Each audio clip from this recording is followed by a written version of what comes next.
question c'était, voyez-vous comment vous faites un chemin avec vous-même?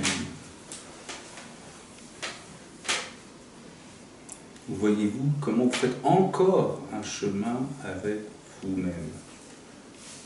La quête spirituelle, on parle de quête, mais ça ne veut pas dire que c'est censé être un long chemin. La quête spirituelle, c'est le retour à soi. On est d'accord? Bon. Soi, il est où? Soi. Voilà, il est là.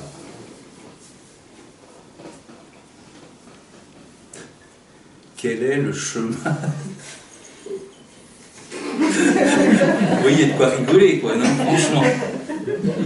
Il y a de quoi rigoler. Je suis content que vous rigoliez.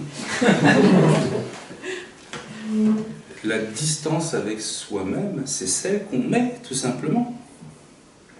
Et c'est une sorte de schizophrénie. Mais oui. Appelons un chat, c'est une sorte de schizophrénie.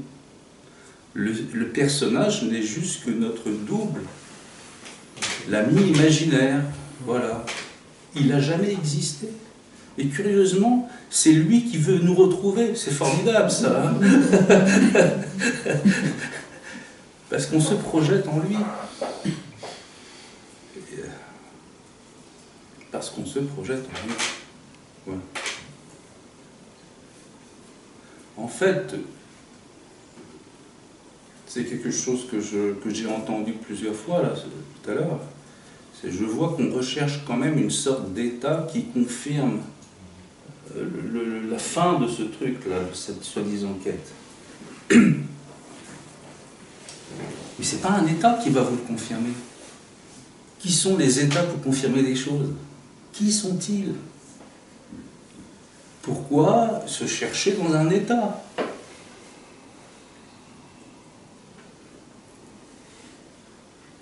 Et l'exemple que j'ai donné à quelques-uns avec qui on a parlé tout à l'heure, regardez bien, si on s'est illusionné,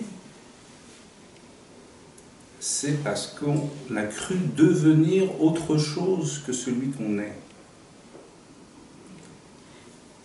La chute originelle, c'est de croire qu'on s'est séparé du divin. Et depuis, eh ben, on cherche le divin, puisqu'on est séparés. C'est très logique. Sauf que ça n'est jamais arrivé. Nous sommes tous restés le fils du roi ou la fille du roi. Nous avons les lettres de noblesse inscrites dans notre cœur. Mais aujourd'hui, on se prend pour des manants. Et on traîne, et on erre, et on fait la quête. Vous voyez ce que je veux dire? C'est pas une affaire de retrouver un état. C'est une affaire de regarder, mais qui sommes-nous réellement?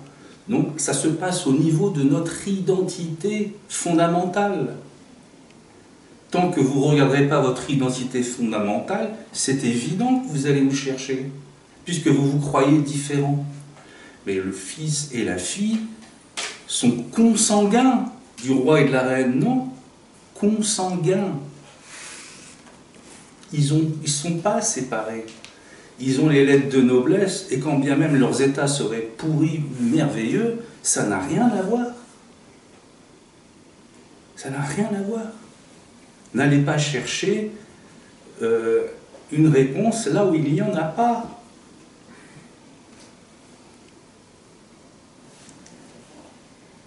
Nous sommes tous fils et filles de Dieu. Ça n'a pas changé. Nous sommes nés comme ça, et actuellement nous le sommes toujours. Et à nouveau, c'est cette indignité qui nous fait croire quelque chose d'autre, non? Mais croire en quelque chose, ça ne veut pas dire qu'elle existe. On parle bien d'illusion. Entendez bien. C'est une illusion. Pourquoi il faudrait revenir d'une illusion? Il faut juste l'invalider. Ça n'existe pas. Moi, je ne vois aucune distance chez vous ni chez personne, en fait. Aucune distance. Nada. C'est une affaire de perception.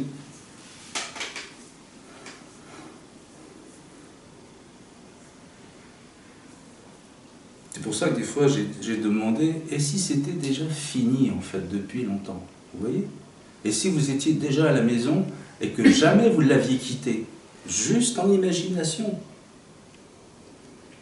Et d'autres exemples que j'ai dit, bah, c'est comme se réveiller de son rêve. Finalement, on s'est cru ailleurs, mais quand on se réveille, on est dans son lit, mon sang.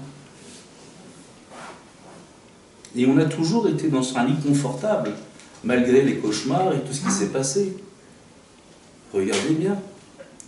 Donc, à nouveau, cette identité, on ne peut pas la perdre, et qu'on devienne en effet le pire des êtres au monde, ça ne change rien. Vraiment, ça ne change rien. On ne peut pas changer notre identité fondamentale. Et l'exemple que j'ai bien souvent donné, c'est le truc du bloc d'or.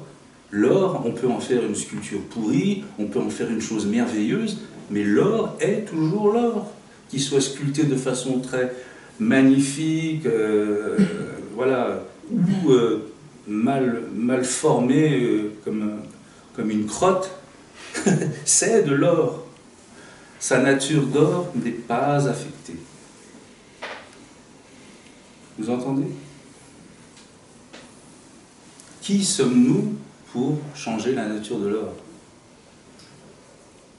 Qui sommes-nous pour sortir de la famille du divin?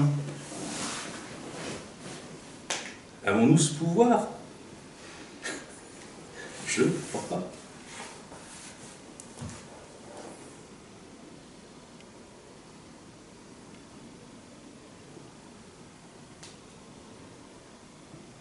Le chemin qui vous sépare encore de vous-même n'est qu'une idée.